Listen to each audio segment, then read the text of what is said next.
Hello, Mr. Hardy here, and in this video I would like to teach you about Chapter 1 of The Strange Case of Dr. Jekyll and Mr. Hyde by Robert Louis Stevenson, called Story of the Door. I'll start by explaining what happens in this opening chapter. I'll then explore the key characters, context, themes and quotes you may want to commit to memory ahead of your assessment. And speaking of assessment, I'll leave you with an exam-style question that you can answer if you want to do a bit of writing practice. So, let's start with the plot, the story of the door. Robert Louis Stevenson, the author, opens with a description of Gabriel Utterson. Utterson is a lawyer, and he is the narrator of this novella.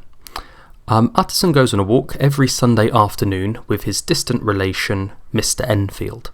I interpret that to mean a cousin of some description. Whilst walking through London, they pass this upmarket part of London. We know it's upmarket because of the positive adjectives that Stevenson uses. So in this nice area of London, Enfield points out a particularly unpleasant looking property. We know it's unpleasant because of Stevenson's use of negative adjectives to describe it. Enfield actually goes on to call the house Blackmail House. Now this piques Utterson's interest, and Enfield goes on to recount a story as to why he calls it Blackmail House. Enfield recounts a story of how a man, who we later discover is called Mr. Hyde, trampled over a little girl nearby this property.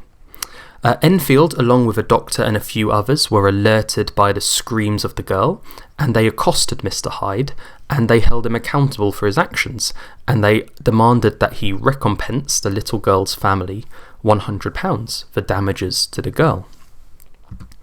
Mr. Hyde then enters Blackmail House and returns with £10 of gold and a cheque for the remaining £90.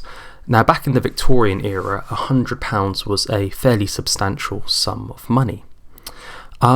This wouldn't have been too unusual though, except for the fact the cheque was written in another man's name, so not in Mr. Hyde's name.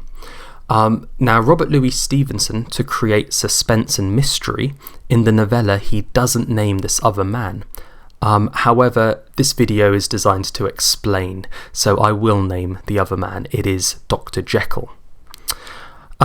So Enfield was worried that the cheque might be a fake or a forgery, so himself along with the doctor and the other people at the scene wait until morning, and they take Mr. Hyde to a reputable bank called Coutts, and they cash in the cheque, so it turns out it's a legitimate cheque and it wasn't a forgery.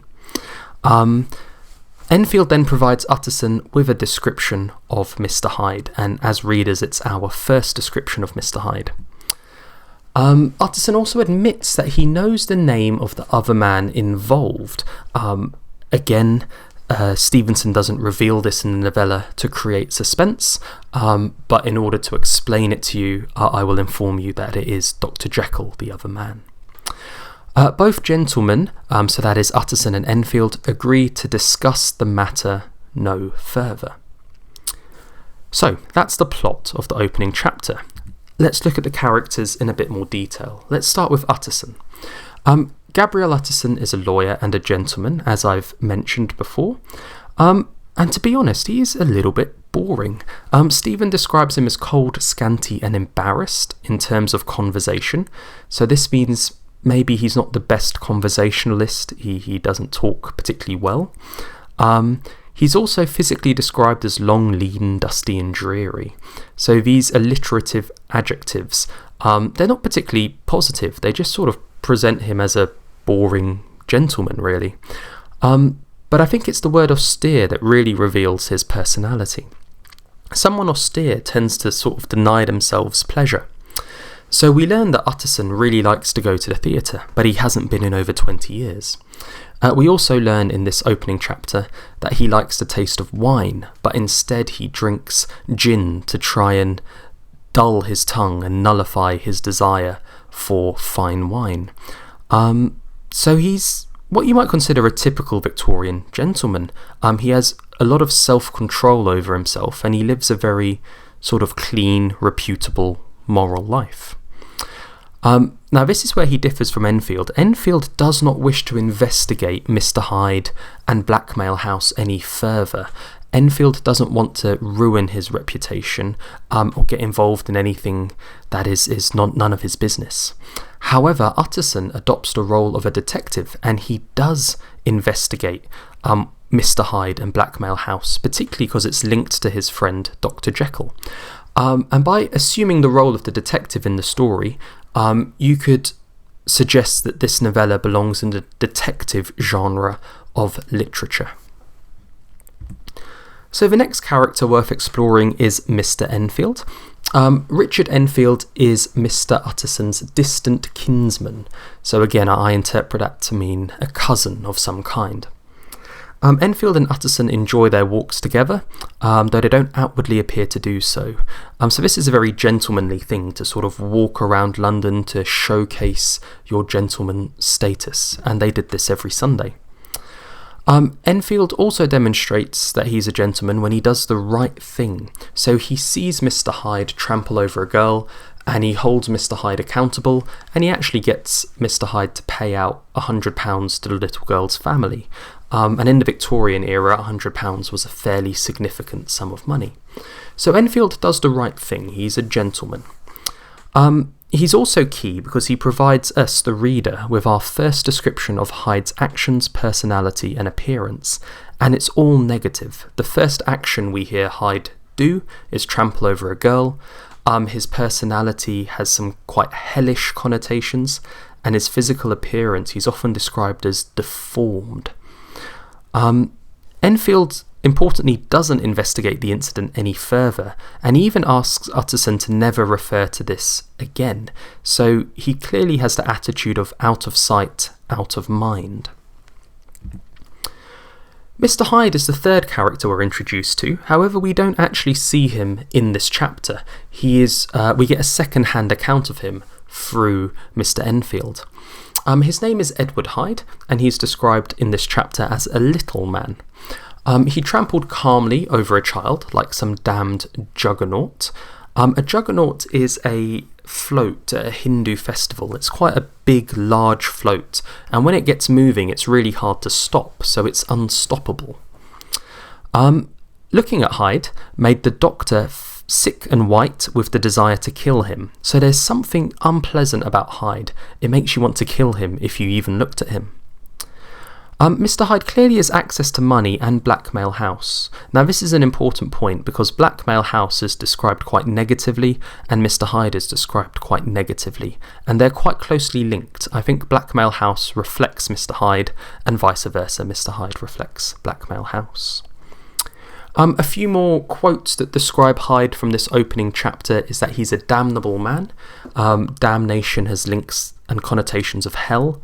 And he's downright detestable, so this alliteration here is quite memorable. Detestable, someone you should hate. And he gives a strong feeling of deformity. Now the words deformity and deformed are used throughout the novella to describe Mr. Hyde. So, moving on from characters to context, what background information would really help you to understand this opening chapter in more detail? Well, first of all, Stevenson wrote in the Victorian times, and this novella is set in the Victorian times, and probably one of the most key ideas is the idea of a Victorian gentleman. Now, in the Victorian era, the concept of a gentleman was very, very important, and being a gentleman provided you with a social status. Specifically, you identified as being upper class, and with that, there's power and influence. Gentlemen often had certain professions, such as lawyers and doctors, and these are the two predominant professions in this novella. Utterson is a lawyer, and Dr. Jekyll is a doctor.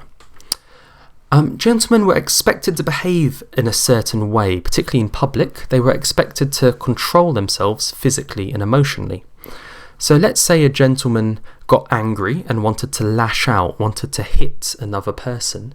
They would not be allowed to, or they would not be expected to. They had to physically control themselves, or better yet, they would emotionally control themselves and not even feel the anger in the first place. Whilst doing this, gentlemen also had to maintain a high moral standard. So that means doing the right thing always, this sense of doing your duty. Mr. Utterson is a good example of a typical Victorian gentleman. He has a high-profile job. He's a lawyer. He has sort of upper-class status. He walks around with his cousin Enfield, so he's a very public figure. He controls himself. He likes wine, but he doesn't drink it. He likes the theatre, but he doesn't go. Stevenson describes him physically as quite boring and contained, dusty, dreary. Emotionally, he's described as sort of austere and cold. He's always in control of himself. So Utterson is a great example of a good Victorian gentleman. So thematically, I want to introduce the idea of reputation, and this links really closely with gentlemen. So the Victorian gentlemen were obsessed with keeping a good reputation, having the public hold them in high esteem, in a good light. So how could you maintain your reputation if you were a Victorian gentleman? Well, you could perform good deeds publicly. I think this is maybe why Utterson and Enfield walk around London every Sunday afternoon, to show people that they are good, upright, respectable gentlemen. This is partly why Enfield goes out of his way to help the little girl's family get £100 off Mr. Hyde, for example. Whilst maintaining a positive outward appearance, gentlemen were expected to conceal their internal, unpleasant, negative desires such as sex and alcohol. These were considered not gentlemanly. But here's where there's a conflict. Whilst these gentlemen externally and publicly would frown upon pubs and inns and taverns where you could buy alcohol and get drunk, and they would publicly frown upon brothels where you would pay to have sex with a prostitute, secretly a lot of these gentlemen did those two things. They went to taverns and inns and pubs and got drunk, and they visited brothels and paid to have sex with prostitutes. And every now and then they would get caught. People would identify them, and their reputation could be ruined. So this made Victorian gentlemen really susceptible to blackmail. So if someone saw a gentleman walk out of a pub drunk, or walk out of a brothel having clearly paid for sex, they could go up to that gentleman and say, "Ooh, I saw you," and the gentleman, in order to maintain their reputation, might pay a large sum of money to that person to keep it a secret. Now, Mr. Hyde threatens to ruin Dr. Jekyll's good reputation. The reason this happens is Mr. Hyde produces a cheque in Dr. Jekyll's name. So this clearly links the two characters. Now, Dr. Jekyll spent his life building and maintaining a good reputation, and being associated with someone like Hyde, who gives off physical deformity and who makes people sick and who does, callous and psychopathic acts like trample over a girl without having any feelings. Associating with that kind of person would absolutely ruin Dr. Jekyll's good reputation. So, what are some key quotes from this opening chapter you may want to commit to memory? Well, the very first line of the chapter is pretty good. Mr. Utterson the lawyer was a man of rugged countenance. So this tells us that Utterson is a lawyer and that he's quite a tough man. He's a gentleman. We learn that Utterson was undemonstrative at best. So again, he's a typical gentleman. He doesn't show his feelings that much. He doesn't lash out. He's very stoic. He has a lot of self-control. Stevenson describes him maybe not in the most positive light, which is unusual considering he is the narrator of this novella. Stevenson says he's cold, scanty and embarrassed when he has conversations. Physically, he's long, lean, dusty and dreary. And in terms of his behaviour, he acts austere. He denies himself pleasure. Whilst we may not view these as positive qualities, I think in the Victorian era they would have been viewed as positive, gentlemanly traits. The next thing I want to give you some quotes for is Blackmail House. Now remember, Blackmail House is quite important because it links with Mr. Hyde. Mr. Hyde is quite deformed and unpleasant. Blackmail House is sinister and sordid. These adjectives have real connotations of evil, sinister block and sordid negligence. Moving on to Hyde, who we don't actually see in this chapter, but we hear a second-hand account of. The man trampled calmly over the child's body. That's the full quote. In truth, I would just remember trampled calmly. Here you have a bit of an oxymoron. The verb trampled has like animalistic qualities, almost like a stampede or an animal. And then the adverb calmly is quite rational, logical, very human. And they're juxtaposed, they're opposites. If you trample, that suggests you do it violently with passion. And if you're calm, it suggests you're not violent, or maybe you're not passionate.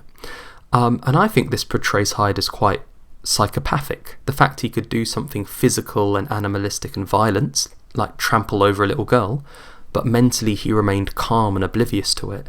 I think it's quite, psychopathic or sociopathic.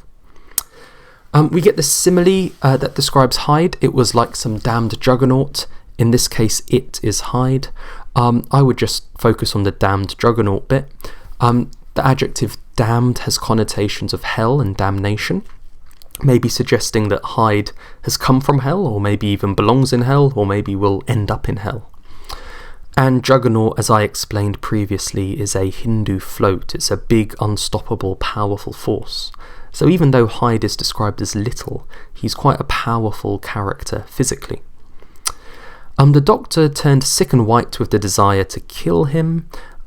This is the effect that Hyde has on perfectly good gentlemen like a doctor.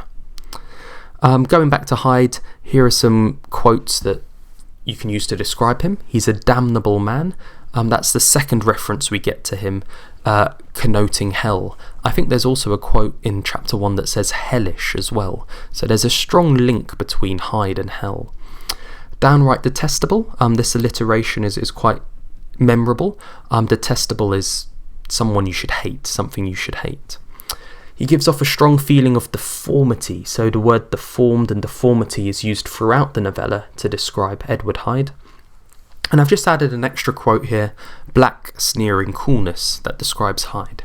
You could explore the colour connotations of black, the verb sneering and its connotations of evil, and coolness, and this idea of not feeling or not being emotive, being cold. The chapter ends off with Enfield saying to Utterson, "Let us make a bargain never to refer to this again." So he finds the business unpleasant. He doesn't want to sully or ruin his reputation by being associated with this. He never wants to mention it again. But this piques Utterson's interest, and Utterson adopts the role of the detective to go and investigate how Hyde is connected to his friend Dr. Jekyll. So, you can make notes from this video on a physical copy of the novella. A couple of things to point out. The full title of this novella is Strange Case of Dr. Jekyll and Mr. Hyde, so please refer to it in its full title in an assessment. Also, this isn't a novel, it's a novella. It's shorter than a novel. The word count doesn't quite meet the criteria of a novel, so it falls under the category of novella, which basically means a short novel. Okay, if you want some analytical writing practice, have a go at this question. How does Stevenson present Gabriel Utterson as a typical Victorian gentleman? You might want to talk about the walks he goes on to be a public figure. You might want to talk about his austere behaviour to show self-control physically and emotionally. You might want to talk about his interest in reputation. You might want to talk about a variety of ways how he's physically presented. I'll leave that up to you in your written response. If you like this video, please give it a like. Please also subscribe to my Mr. Hardy YouTube channel, where I will be analysing the remaining 9 chapters of Stevenson's novella. And feel free to leave a comment if you think there's anything that I missed out. Well, thank you for your attention, and I'll see you on the next one.